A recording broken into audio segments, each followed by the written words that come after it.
What? Why in the world are you still playing this game? Didn't it die? Isn't it dead? Hi guys, Matt Lemke through Wargaming Goggles. And today we're going to talk about why people may or may not or don't even understand why dead games still exist. So what is a dead game? A dead game is basically a game that for some reason, whether it's no longer in manufacturing, well actually that part actually doesn't even matter. A dead game is a game that has kind of disappeared. Your local gaming group no longer plays it. It's hard to get, and there's a lot of reasons for these. There was a rules change. It affected games. We've seen this in a lot of different games.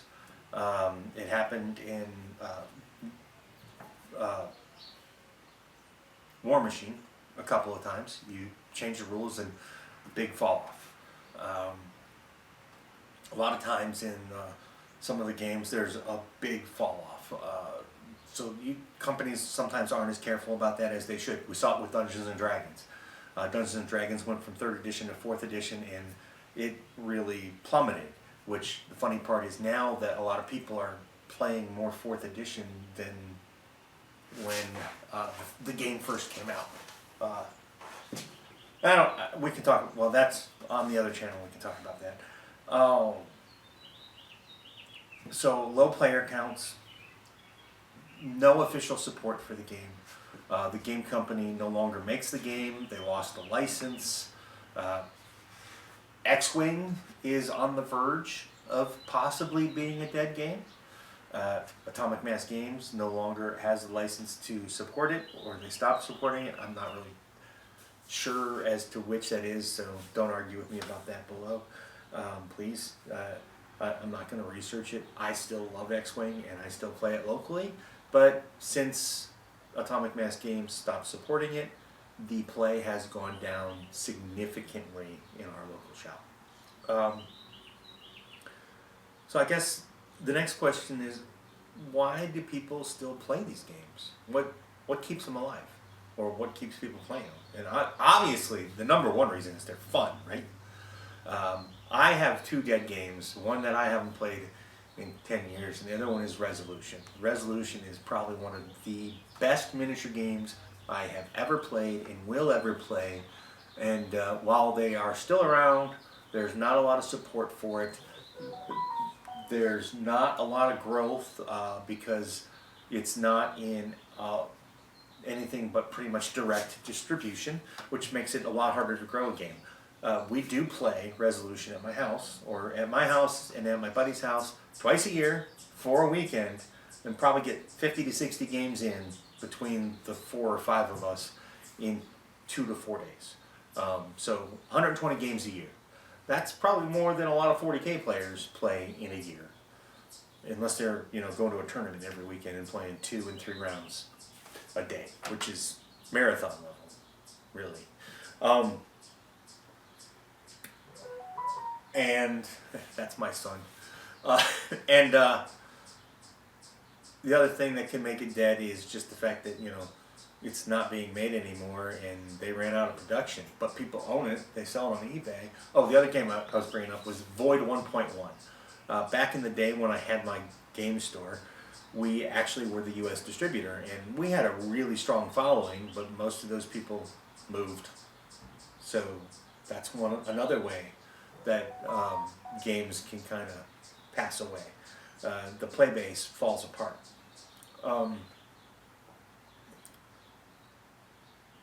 So dead games often possess unique qualities and foster strong communities that continue to their enduring appeal. I think that's what a dead game is. A dead game is not really dead. A dead game is one that's hard to find. Games don't die. That's the fact. They just don't die. The play base around them somehow dies. And sometimes that's a new addition. So I miss Void 1.1 a lot. And when I had my game store, we played a lot of Void. For about 4 years, we played it hard. I ran a tournament at my store, and I was so amazed. We had people come up from, we're in Ohio, Canton, Ohio, so in between southeast of Akron. We had people come up from Tennessee for this event, down from Michigan, in from Philadelphia. Like, I was expecting maybe 10 to 15 local players, and I ended up with like 45 players. And they loved it so much that they all pre-ordered a whole bunch of stuff from me, so that I could get an order to come over from the UK, bought direct, and they effectively made me a US distributor as a result of one event. And then the guys liked it so much, they loved the group, that we continued to run a quarterly event for Void until the store closed. And then we started running events at Origins, and some of those were pretty big until, again, most of those players, for whatever reason, either moved or stopped coming to Origins because, you know, Philadelphia to Origins is kind of an expense. Detroit to Origins is an expense. A lot of the kids that were playing Void at our store graduated high school, went to college, and moved on with their lives. Void 1.1 is still a great game. The rule set is solid. You can download them for free. They're available. Resolution, in my opinion, is one of the best games out there, because you're always active, even as a defender. It's not I go, you go. It's, okay, it's my turn. I'm going to run up here and shoot at you. You've got to roll dice to defend simultaneously. So there's that turn stuff gives it a great pace. Plus the rules are really pretty solid, and it's opposed rolls. Opposed rolling is one of my favorite things. The rules and these game mechanics, Void was almost based off of 40K, but when Void died for us, we were already playing 40K because we play lots of games. We were playing 40K, and 40K filled that gap for 3 of us, and we played religiously, like probably 5 nights a week, for a long time. And the other reason why, so the other thing about dead games is it's a great way to reconnect with past friends. So we run Resolution. I run a small game convention, for a private game convention, I'll call it, for a bunch of my buddies. And we started actually, a friend of mine started, he's, hey, come down for a few days and let's play games. We played a lot of Kings of War. We did not play any 40K. We decided to start playing Resolution again. And that went on for about 3 years, and we still do it every fall. That went on for about 3 years. And it grew to the point where his nephew started coming back around. And every now and then his cousin comes around, who I only used to see at Origins. And with that said, we started doing Resolution. So I started one in the spring, so we had a spring and a fall event now. And the one I do in the spring focuses largely on one-page rules and Resolution. We play Resolution at both of them, and it is a great way for us to get back in touch with our friends that we hadn't seen. So I used to run tons of events at Origins Game Fair. Resolution was one of them, and we had a large play group, but most of them moved away.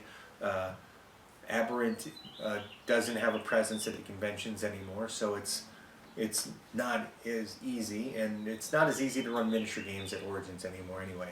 So that's a different one altogether. That's a whole different topic. But it's a great way. Dead games survive because you miss your friends. It's about the community. Plus, if the game works, why change it? I mean, it's that simple. If you have a game that you love to play, and you love to play with your friends, and you can pick up your dice and you can literally throw them at your friend because they did something like killed your model, and you're having a good time, yeah, yes, that was abusive, and you're having a good time, then you should do that. Another aspect of why dead games live is the amount of unique gameplay they offer and unfulfilled niches. So Resolution is in a sweet spot for me. It's in a spot where there is crafting, which is psionic ability, shooting, and hacking. There's not a lot of games out there that offer all three of those. Void 1.1. Oh, and one other dead game that I haven't talked about that I haven't played probably 10 years is Mage Knight, but that still has a large fan base and play base. A lot of people still play it. Mechwarrior Dark, a lot of people still play that. Nobody plays it around here, so I don't really have an opponent, and I unfortunately had to sell my whole collection. But anyway, they fulfill something unique. So Void fills this gap in between a game mechanic, I think. And that game mechanic is I go, you go. In Void, it's alternate activations, not alternate turns. And that made the game for me a lot better than 40K. And that's why we were playing 40K over Void until everything kind of changed. And well, Void also doesn't offer some things that some of the other science fiction games does, like 40K offers Necrons. Void pretty much offers humans and aliens, and robots, androids. So you have less to play with there. You have less factions. Now, Urban Mammoth sold Void, and I cannot remember the guys that have it. So Void 1.1 is still in production, and it is being made across the pond being the Atlantic Ocean. So when a game plays to a specific niche, it sticks around in that niche a lot longer. And maybe that's just one of the reasons why it's allowed to survive, because it's fulfilling a need, a vacuum for enough players that they play it. And there's one other good thing about dead games. If you own everything, you don't have to buy anything new. You can just play and play and play, and you can proxy that stuff for other stuff. And even without the change, the game continues to remain enjoyable. Admittedly, when we get together a lot of times for Resolution or stuff, we do a lot of group games. We'll play 4 people to a table. Sometimes we'll play 6 people to a table. But I'm starting to think, after doing it for the last few years, 6 people at the table with Resolution gets to be a bit much. It's definitely too much for OPI. And, well, maybe this year we'll play some Void 1.1. Maybe I'll call it the Dead Games Weekend. Now, Resolution and Void both have very strong communities. Resolution has a community on Facebook that gets regular posts. It's more like splurts of posts. Like I know that when we post our stuff at Run and Gun, it goes strong for a month or two and then dies off, and somebody makes a post and then boom, it explodes a little bit. Void 1.1 is very active. Those guys are trying to make it a business again. And they're reworking some of the rules. I think they actually are going to come out with Void 2.0, which sounds interesting and promising. And both games have, most dead games, and I'm speaking a lot about Resolution and Void because those are the ones I have the most experience with. I would say that, Firestorm Armada, it's still around. My son and I still play it. And they have elements, all these games have different elements that keep them alive. For example, I think Firestorm Armada and Uncharted Seas from when Spartan Games was around, the greatest thing about those games is the fact that they were simple. You rolled a d6 and you hit on a 3+. Who is here? I think Amazon's here. Anyway, you hit on a 3+. It's kind of like a beer and pretzels game. Pretty much do it anywhere. Yeah. And then Resolution, the opposed dice rolls, that is probably what makes the game work. Needs very little rules clarification. And it's still on its first edition from, I think, 2003. And Void 1.1, the alternate activation is what makes it work. Along with, the models look cool and all that other stuff that comes with miniature gaming. And I think the camaraderie of these groups makes them a little bit more tight-knit than other groups. So, 40K, you've got a lot of different things going on, people talking about rules and arguing about the rules. I got tired of the 40K community a long time ago because of a lot of the crazy stuff. The min-maxing, nobody was really playing for fun.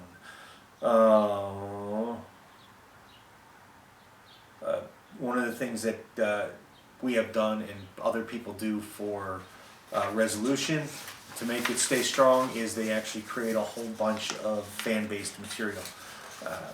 And there's a lot of that going on for Void as well. So that tells you a lot about these communities. Now, Resolution is actually still really affordable, and Void is, I think, still relatively affordable. They remade the 2-player starter. I think it's less than $1.50 a model. I haven't looked at it in a while, so you can't quote me on that, please. A lot of dead games are harder to find. For example, Starship Troopers. Great game. I know people that still play it. I think it's Fallen has a big bug event. They do a big bug event every year. But the models are pretty much only available on eBay. But they're available. Aberrant Games, you can get them from their website. And pewter models, under $10 for a figure, that's not bad for a character. A starter, I think, is $39.95. And that's 4 figures plus the quick start rules, and there's disc of stuff that you can print out, not an STL. I mean, this was before the time of 3D printing. Paper terrain like this that you can print out.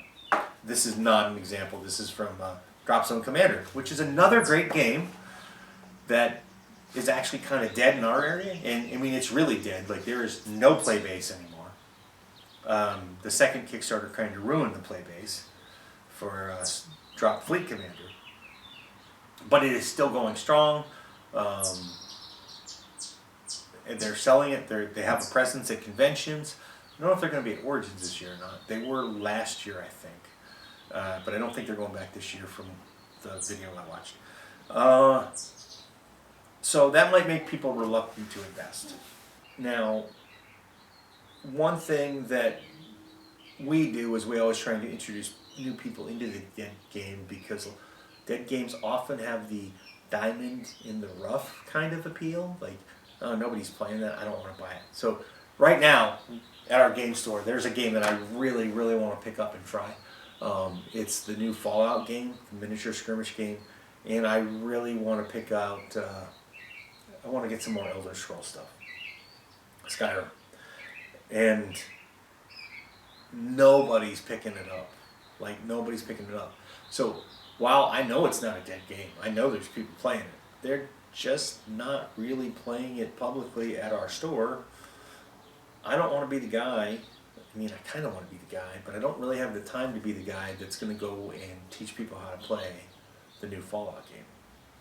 So sometimes games are dead just because of a lack of interest in your area or because of improper community building. So how do you, one of the things we try and do is increase the sense of discovery and appreciation for such and said games, which means I probably should buy the starter, paint it up, and teach people how to play. So, you're still playing that game because you love it. Games don't die. They continue to persist because of the uniqueness and the nostalgia, the gameplay, the strength of the community, their accessibility and what is so unique about that particular game. The idea that a game is alive doesn't equate to something that is better than something that is not strong in the community. I don't think 40K is a great game. I think it's somewhere in the middle, but it's marketed very, very well. They support their game very, very well, probably among the best. And because they do that, I think that actually bumps up my opinion of how the game and the gameplay is a little bit to probably a 7.5 out of 10. And when I say that, my opinion of 40K is largely it's about volume of dice. Sometimes it's about the gimmicks you can give characters and things of that nature. But largely, if you roll above average and you can throw a lot of dice, you'll do fairly well. I'm not saying you're going to win every game. I'm not saying you're going to win 70% of the time. But I think you'll win more than 50% of the time. Closer to 60 to 65.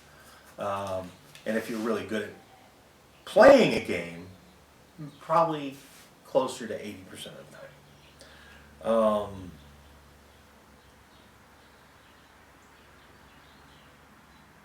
Of course, all of this is subjective.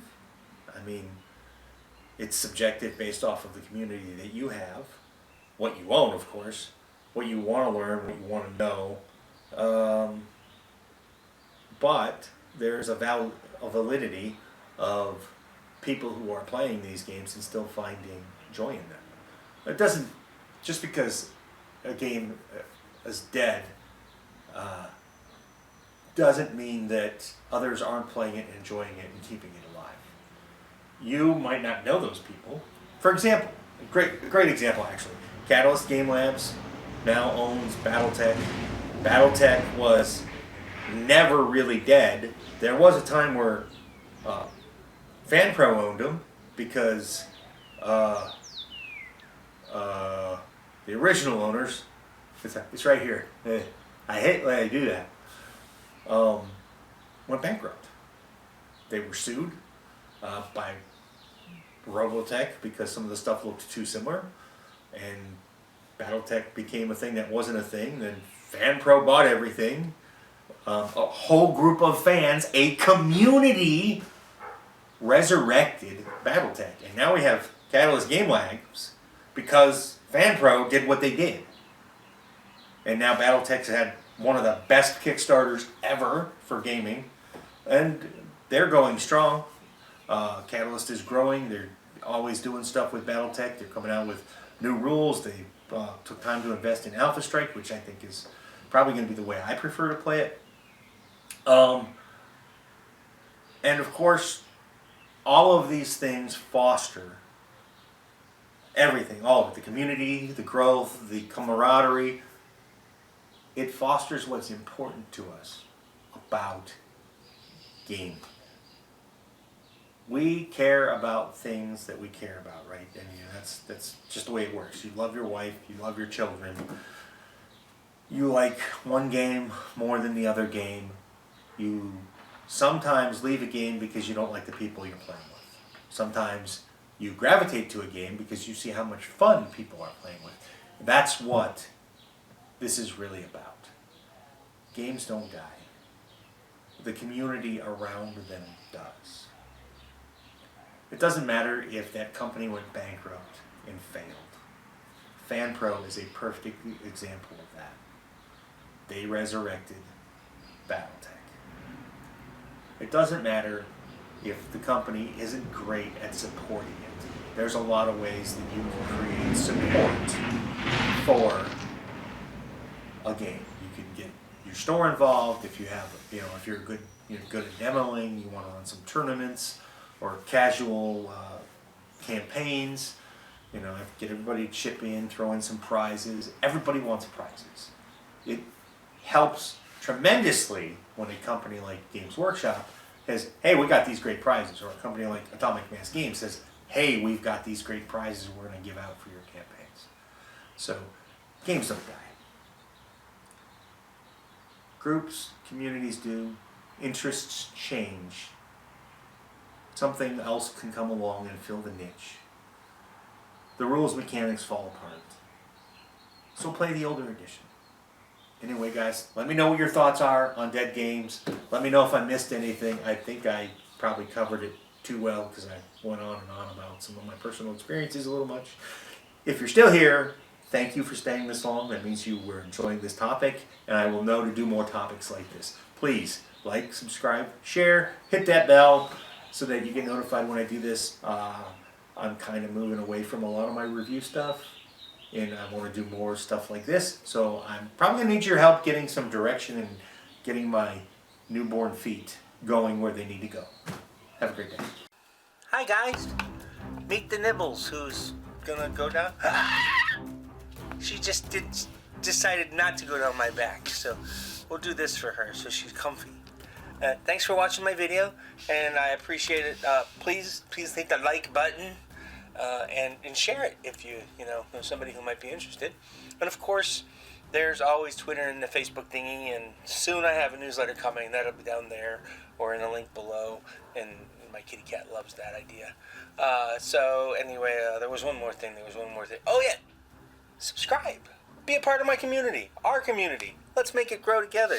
See you guys at a con somewhere, or a local store, or if I'm driving through the country, maybe a game club. I don't know, you're not going to go knock down my camera. Bye guys.